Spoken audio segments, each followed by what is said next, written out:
Welcome back once again to another edition of Let's Play WCW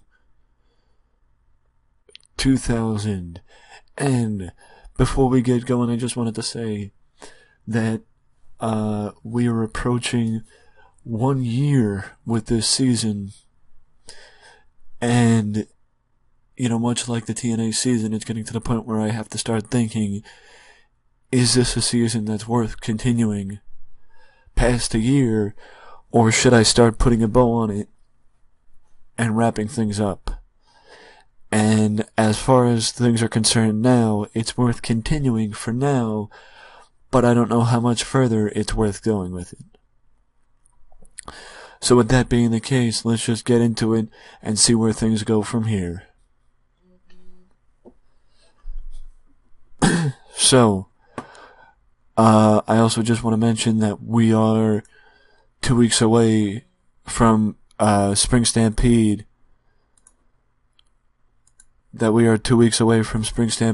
on pay-per-view, and the feud will continue between the NWO and Steiner's next challenger. But the other thing I wanted to say was this, that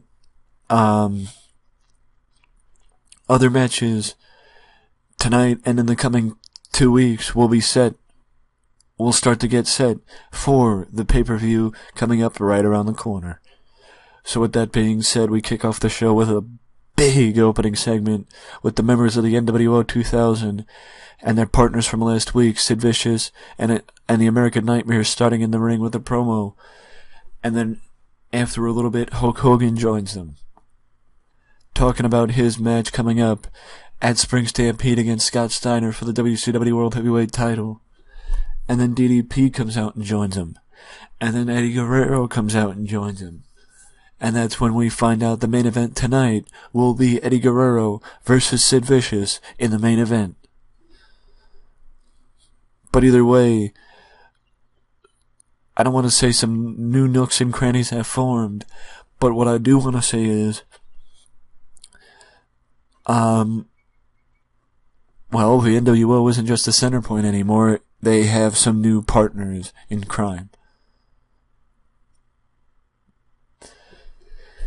But now we open the show with the first title defense of the new WCW television champion, and that is Dave Finlay, going up against Vampiro in the opening match tonight, as Dave successfully defends his TV belt against Vampiro. And then Gene Okerlund enters the ring and talks about his match next in 2 weeks on pay-per-view, his first major title defense against Perry Saturn at Spring Stampede. And then we move on as Kanyon goes up against Terry Funk, and Terry Funk comes up short against Kanyon. The reason why I did this, I know what you're gonna say. Well, you could have made this a feud, you could have did this, you could have did that.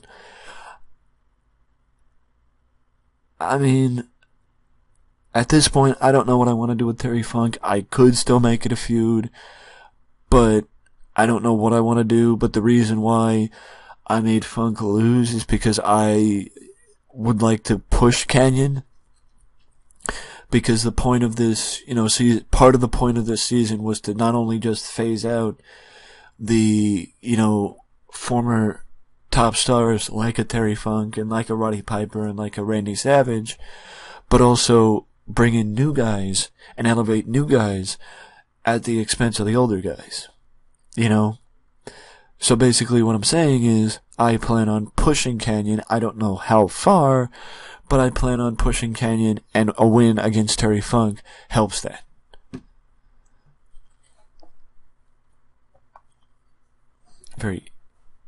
Yeah.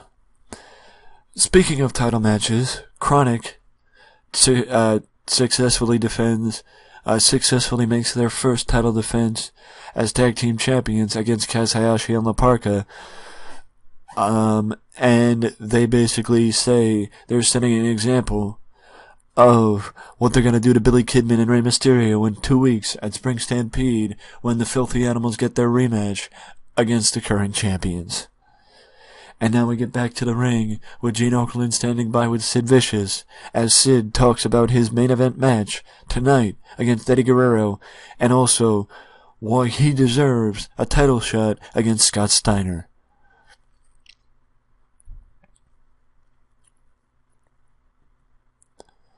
And now we move to Ric Flair against... Sorry, I get caught up on my getting caught up on my words. Ric Flair going up against Meng. And though I know about half of you would say, why did Flair win? The reason why Flair win is because he's Ric Flair and he's still good. And his 81 in-ring performance proves that. And Meng, I never really had enough faith in Meng to actually give him a serious run at the top, because I never thought he was that good to have a serious run at the top, especially at this point in his career. So either way, Ric Flair gets the win and keeps his momentum straight and clear, I guess. And now the Open Challenge continues, as you saw last week with the Total Package, as now the Total Package issues an Open Challenge to anybody backstage, and the challenge is accepted by his former best friend. It's accepted by Sting. And Sting gets the victory over the Total Package after Lex Luger gets himself intentionally counted out, ending the match and showing us that there is some sort of unfinished business between the Total Package and Sting that's going to be settled, or that may need to be settled before each of them can move on to something different. And that is why we have, following the getting intentionally counted out, we have a little bit of a heated confrontation between Sting and the Total Package, where Sting basically is staring down the Total Package and Liz, and he's telling Package, come back, bring it on. You want some, come get some, type thing. And Package teases it, and then drops down and walks away. But you can tell whatever was here is not going anywhere between Sting and the Package in the coming weeks. And this is just the beginning of something between Sting and the Package. And now we move to some cruiserweight action as Chavo Guerrero Jr. goes up against Lash LaRue, and Chavo gets the victory over the Cajun one in, some cruiserweight division action. And speaking of Sid Vicious, now we have Eddie Guerrero with Gene Okerlund standing by talking about his match tonight against Sid for the WCW United States Heavyweight Championship. And Eddie says it's about time he gets the opportunity to prove that he belongs in the upper echelon and on the top of the cards here in WCW, and this is the first opportunity he's actually getting to prove that. Wow, what a crappy main event. What a crappy main event. I thought it was going to be a lot better. But I guess not.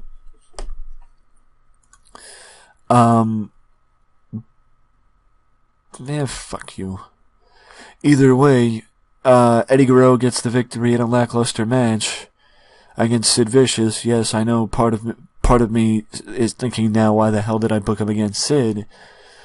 But either way, as you can see, somebody made their debut in this match, and that somebody is Mike Awesome. Mike Awesome attacks Eddie Guerrero during the match, allowing Eddie to pick up the disqualification, the victory via DQ, and retain his title. But now the question is, why did Mike Awesome attack Eddie Guerrero?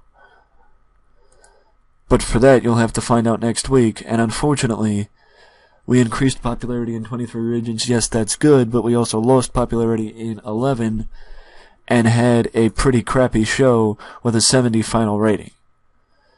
I mean, this makes me think that Sting in Package, or Meng and Ric Flair should have main evented, or Meng and Ric Flair should have main evented instead of the match that actually did. You know, yes, in a way, Eddie Guerrero and Sid Vicious didn't need to main event, and I just chose to have the main event.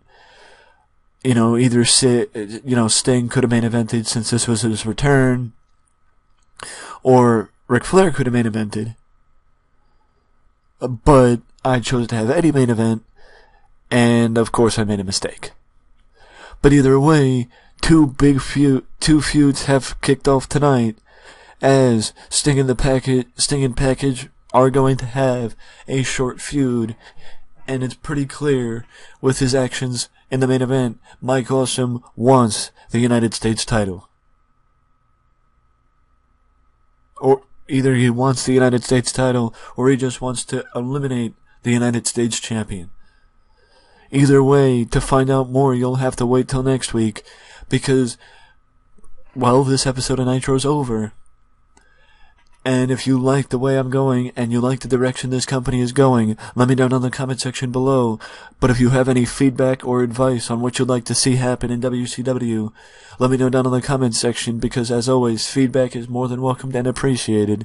But if you don't want to leave a comment, you can always leave a like and subscribe to the channel for more content just like this that you can only find right here at Wrestling Express. Till next time.